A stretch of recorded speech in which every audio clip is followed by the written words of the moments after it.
गलत नंबर वाला प्यार। पहला परिचय दिल्ली की एक ठंडी शाम थी। बारिश हल्की हल्की हो रही थी। अनाया जो एक एडवर्टाइजिंग कंपनी में काम करती थी, देर रात घर लौटी। थकी हुई थी। बस यूं ही बिस्तर पर लेटकर मोबाइल उठाया और अपनी दोस्त रिया को मैसेज भेजना चाहा। लेकिन थकान में एक अंक गलत दब गया।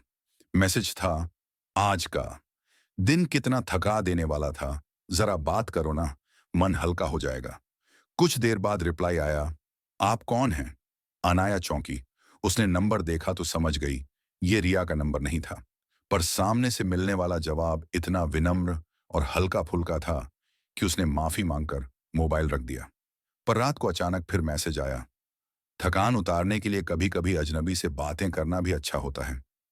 अनजाने से अपनापन। वो अजनबी था आदित्य, एक सॉफ्टवेयर इंजीनियर जो उसी शहर में रहता था। शुरुआत में दोनों बस औपचारिक बातें करते रहे, लेकिन धीरे धीरे चैट्स लंबी होने लगी। कभी ऑफिस की शिकायतें, कभी दोस्तों की मस्ती, कभी अधूरी ख्वाहिशें। हर रात एक नया किस्सा होता। अनाया को लगता जैसे ये अजनबी उसे समझ लेता है। आदित्य को लगता जैसे उसकी जिंदगी की खाली जगह कोई भर रहा हो।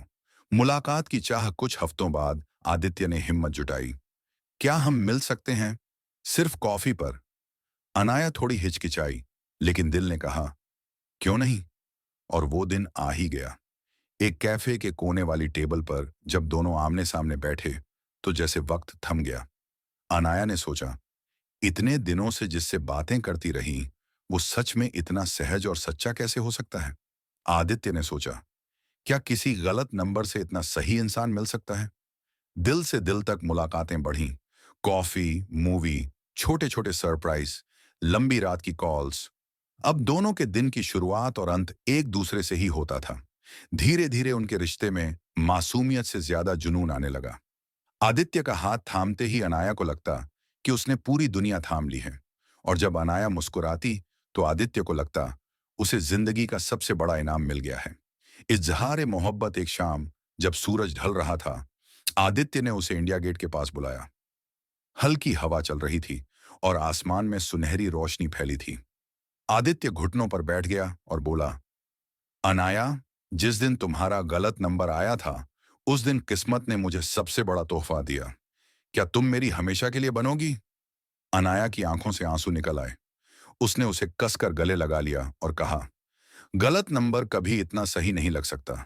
हाँ आदित्य, मैं तुम्हारी ही हूं।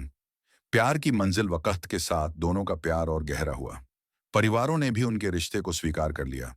और एक दिन उसी कैफे में जहां पहली बार मुलाकात हुई थी, आदित्य ने सबके सामने अनाया की उंगली में अंगूठी पहनाई।